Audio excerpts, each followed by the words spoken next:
Hari ini kita waktunya spesial karena saya bertemu sama seorang business owner yang muda, energik, dan penuh dengan tawa. Jadi nampaknya semua tuh happy gitu. Tetapi waktunya super sibuk, ya kita tanyakan sama beliau.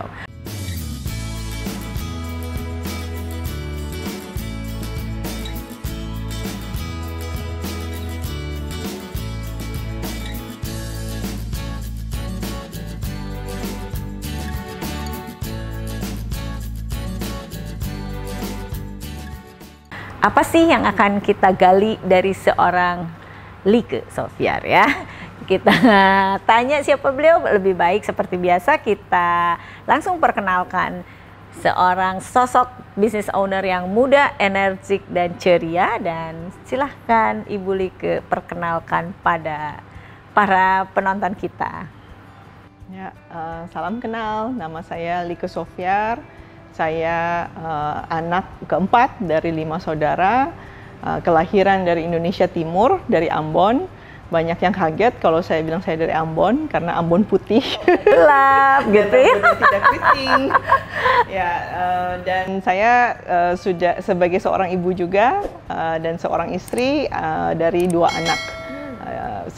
Yang sudah, satu sudah remaja, satu masih di usia 10 tahun. Demikian Bu perkenalan saya. Oke, aku dengar dan aku tahu kalau sekolah juga kan sempat di negara lain ya Bu ya. Ya. Dan balik lagi, gimana sih itu ada perubahan di dalam kehidupan Ibu sampai akhirnya ada balik dan ketemu kita nih?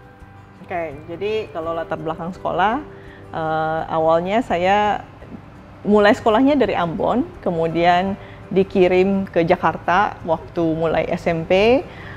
Setelah saya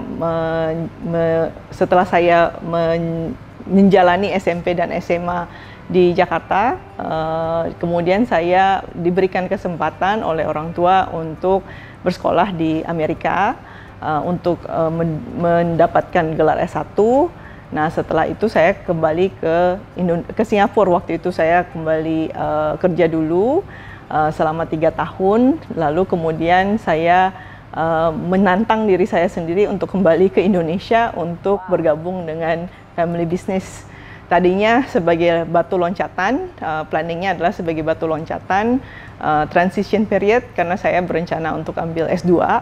Namun jadinya keterusan, S2-nya baru kesampaian di tahun 2016 justru, di mana saya ambil eksekutif MBA di salah satu university juga dari Amerika.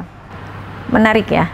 Indonesia Timur ke Amerika, terus kerja di Singapura, ya terus sekarang mengelola bisnis keluarga yang di Indonesia Timur.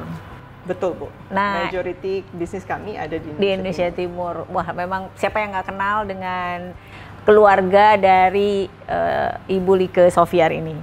Kita mau tanya pastinya sekolah di luar, kerja di Singapura, terus mengelola bisnis keluarga. Itu ada perubahan yang dirasakan oleh Ibu nggak sih, yang sangat gitu? Sangat dirasakan Bu. Waktu itu saya kerja di Singapura di tahun 2000-an ya, di awal tahun 2000-an, di mana .com boom waktu itu yang terjadi, dan kebetulan pekerjaan pertama saya adalah di dunia information technology. Jadi saya cukup familiar lah dengan teknologi changes yang ada, dan perkembangannya. Jarang ya perempuan ya. Waktu itu jarang. Iya, jarang banget. Kalau sekarang sih sudah banyak Bu. Iya, sekarang udah banyak ya. Ya oke. Ya, terus waktu saya kerja di Singapura, saya mengadopsi atau mengadapt dengan hidup cara culture kerja di Singapura yang sangat disiplin, sangat goal oriented, sangat sistematis, ya. Dan kemudian waktu saya memutuskan kembali ke Indonesia, dan bukan di company yang MNC ya, di family business ya, yang mana culture-nya itu sangat jauh berbeda dari apa yang saya rasakan. Dan ya saya culture shock selama waktu saya transisi dari Singapura ke Indonesia. Tapi karena kita berada di company yang mempunyai local culture, maka saya juga harus mengadop diri saya kepada culture perusahaan. Tapi tentunya dengan ada catatan-catatan di mana hal-hal yang tidak semua, bukan kita mengikuti alur seperti ikut air mengalir, tapi ada hal-hal yang mungkin kita harus filter, yang mana kita ikuti dan yang mana kita adapt dan yang mana kita mungkin harus lakukan perubahan. Wow, ini sih nampaknya sih mengalirnya cantik gitu ya. Saya mau tahu berapa lama sih Bu Lieke tuh mengalami shock culture ini ya. Karena kan tadi disiplin, tight, terus juga result oriented. Kebayangkan kita di Indonesia Timur lebih santai lah ya. Nggak cuma Indonesia Timur, mungkin setiap negara itu punya culture sendiri-sendiri dalam bekerja dan dalam melakukan kepemimpinan pengelolaan perusahaannya. Nah, cara Ibu tadi menghadapinya itu adalah sampai nggak sih pada satu posisi di mana Ibu, aduh aku lelah nih gitu, kayaknya nggak pas nih gitu. Nah, terus gimana sih membuat itu menjadi ngeblend dengan company yang ada di family? Ya, rasa lelah sudah pasti ada dan banyak karena kita semua manusia. Ya. Namun kita harus mengenal diri kita ya. Kalau saya pribadi, saya mencari cara untuk mengenal diri saya, untuk banyak melakukan reflection intinya, dan apa yang menyebabkan mungkin menjadi trigger rasa lelah tersebut. Dan seperti yang saya belajar dari Ibu Oi, bahwa kita harus subject person. Kalau ada yang lelah, kita harus bukan kita menjadi objek di mana kita ikuti aja, tapi kita harus menjadi subjek di mana kita melakukan perubahan atas itu, atas hal-hal yang mungkin yang kita lihat kurang pas ya gitu ya. Nah, kedua adalah komunikasi. Kebetulan saya merasa sangat bersyukur, saya walaupun family business, saya sangat bisa sekali melakukan open communication dengan orang tua saya, yaitu ayah saya, dalam berdiskusi terkait hal-hal yang isu-isu yang terjadi dalam perusahaan. Nah, itu juga merupakan suatu motivasi buat saya, walaupun kita tidak selalu seia sekata, tapi open communication itu membantu untuk kami memahami sudut pandang masing-masing. Keren nih. Ya.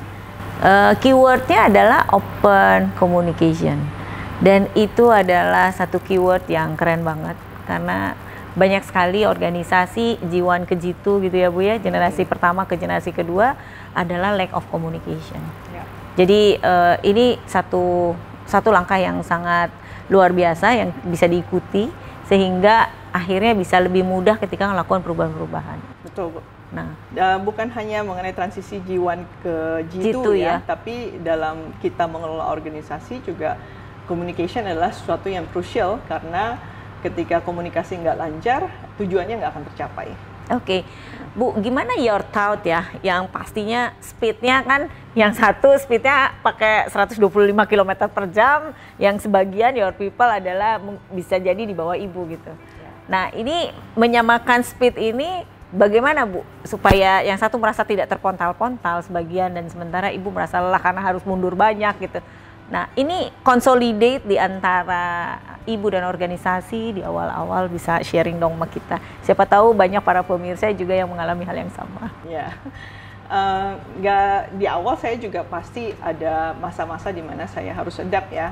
Saya juga belajar dalam proses saya selama berada di family business ini, di mana intinya menjawab pertanyaan Bu Oi, mungkin intinya adalah how to set expectation ya. Expectation saya mungkin di sini, expectation mereka di sini, tapi balik lagi ke communication. Kalau kita nggak communicate dengan tim kita, mereka punya asumsi sendiri terkait expectation atasannya mungkin, atau mereka beranggapan dengan oke, kita bekerja dengan expectation yang mereka set sendiri gitu. Tapi kalau kita clear dengan expectation dan goalnya, ya walaupun mungkin nggak akan mulus prosesnya, tapi seenggaknya semuanya punya satu objektif yang sama, expectation yang sama. Nah, jadi itu yang mungkin membantu ya Bu, bagaimana untuk match speed kerjanya kami. Saya juga harus menurunkan mungkin expectation saya atau set my expectation a bit lower dari apa yang saya inginkan, karena saya juga harus adapt dengan tim saya gitu. Oke, menarik ya. Open communication with family ya, shareholder dengan terutama generasi pertama. Tetapi kepada organisasi, Ibu juga clear untuk setting goals-nya ya. Dan terutama adalah adapt, di mana kita tidak serta-merta membabi buta menginginkan tujuan kita tercapai, tapi mulai mereka bergerak cepat, kita mulai turun sedikit untuk apa? Agar biar jalannya sama. Betul. Keren banget ya. Nah, setelah itu terjadi, di mana engage gitu satu dengan yang lain, mulai antara Ibu dengan organisasi dan juga dengan Jiwan gitu. Bagaimana ke depannya Bu nih? Kira-kira bisa dibayangin dengan teknologi ini kan kita 5 tahun ke depan juga kita belum tentu bisa imajinasikan kan ya. Betul. Nah, apalagi what's sekarang sudah ada metaverse. Iya, metaverse. What's your thoughts?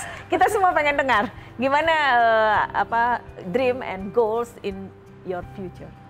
Oke, mengenai perubahan teknologi sudah pasti semua organisasi di semua industri mengalaminya, bukan hanya industri kami ya. Kami ada di beberapa industri, ada industri jasa layanan keuangan, ada industri konstruksi, ada industri property development juga. Nah, tentunya masing-masing industri mempunyai teknologi solution masing-masing ya. Ada yang speednya lebih cepat dibandingkan industri lainnya. Contohnya mungkin di dunia perbankan, speed of adoption of teknologi ini lebih cepat dibandingkan misalnya di dunia konstruksi yang benar-benar sangat labor intensif gitu. Nah, jadi kita selalu mengikuti perkembangan-perkembangan yang ada di dunia, di perkembangan teknologi di masing-masing industri, dan kita juga menyesuaikan dengan kemampuan kami di dalam organisasi. When it's time, ya kita harus bukannya kita reaktif, tapi kita harus anticipate ya, dimana kalau memang sudah saatnya untuk kita melakukan adoption teknologi itu, maka kita juga harus siap-siap untuk melakukan bagian kita untuk adopt teknologi. Saat ini mungkin kalau beberapa tahun yang lalu masih ada mindset bahwa perusahaan yang resist teknologi, resist teknologi adoption. Sekarang ini sudah tidak mungkin kita resist teknologi adoption. Rugi sendiri. Kalau kita resist justru kita yang ketinggalan. Dan die lah ya. Kita akan die karena tidak bisa compete. Teknologi membantu, banyak nilai tambah yang bisa diberikan teknologi, di mana membuat value added dalam proses bisnis, efisiensi dalam proses bisnis, dan juga membantu untuk value creation kepada nasabah-nasabah. Hal-hal yang sebelumnya mungkin informasi itu berjalannya rambat, atau how we make decision itu perlu mengkolek data yang lebih prosesnya lebih lama, tapi teknologi membuat semua proses itu menjadi lebih cepat. Lebih cepat, lebih efisien ya. Lebih efisien. Ya. Ya, tadi Ibu sempat sampaikan banyak sekali bisnis yang dikelola ya. Tapi saya cukup curious satu dulu nih, sebelumnya nanti ada, kan sudah mulai ada ininya, blueprintnya bagaimana peta nanti bikin konstruksi untuk pembangunan ya, satu mall atau satu perumahan di sana yang besar di sekali Sorong. Di Sorong ya. Tapi pertama kita ingin mendengarkan bagaimana bisnis Ibu di financial, karena menarik, hampir semua nasabah di sana hanya tahu satu nama perusahaan Bang Ibu, yaitu BPR Modern ya. Berapa banyak dan berapa asetnya itu semua orang di Indonesia Timur tidak ada yang tidak kenal. Luar biasa banget. Bagaimana Bu maintain itu menjadi tetap number one? Oke, kalau mau dibilang secara ini, bagaimana kita bisa mencapainya, saya bisa sampaikan bahwa pertama adalah bukan upaya satu orang, tapi upaya tim.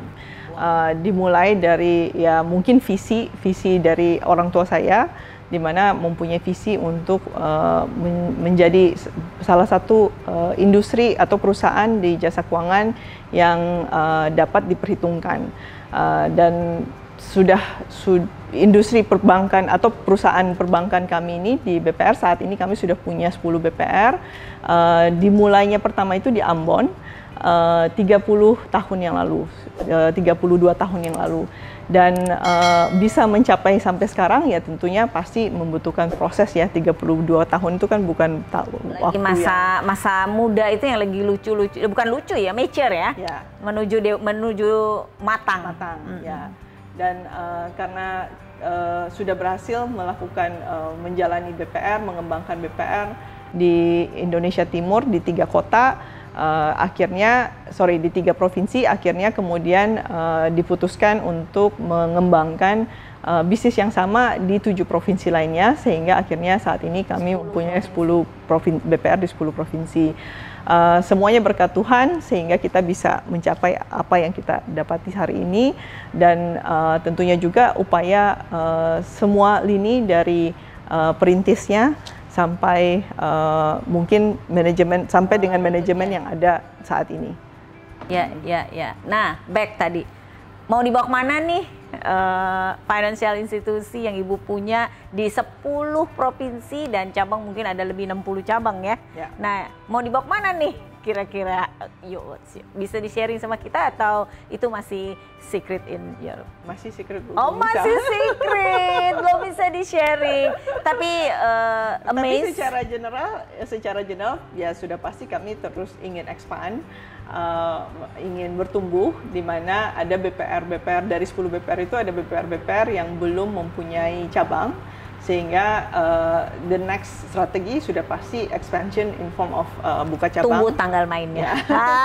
Tunggu tanggal mainnya karena pastinya segera akan terjadi ya. Jadi apa yang menjadi cita-cita yang menarik, saya kenal sama Ibu Lieke, saya itu 4 tahun yang lalu ya Bu ya kita ya. Betul. Pertama kali saya presentasi itu adalah Ibu punya goals dan itu tercapai di hari ini gitu. Luar biasa banget, kata-kata doa, dan memang Ibu ini orangnya sangat sangat persiapannya itu benar-benar matang ya. Jadi dalam melakukan segala hal tidak gegabah dalam bertindak.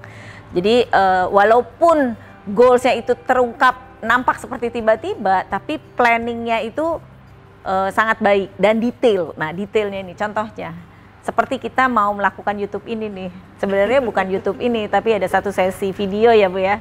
Nggak ada yang sampai dibuat tulisannya, dibuat konsepnya, anything sampai ke hal yang paling detail beliau akan lakukan. Maka kenapa nggak menutup kemungkinan kita akan lihat milestone berikutnya dengan financial institusi. Tunggu tanggal mainnya. Berapa lama Bu kita harus menunggu? Kita tunggu tahun ini ya Bu ya. Tahun ini kita udah nggak tahan gitu ya. Kita tunggu tahun ini dan kabarnya pasti Anda akan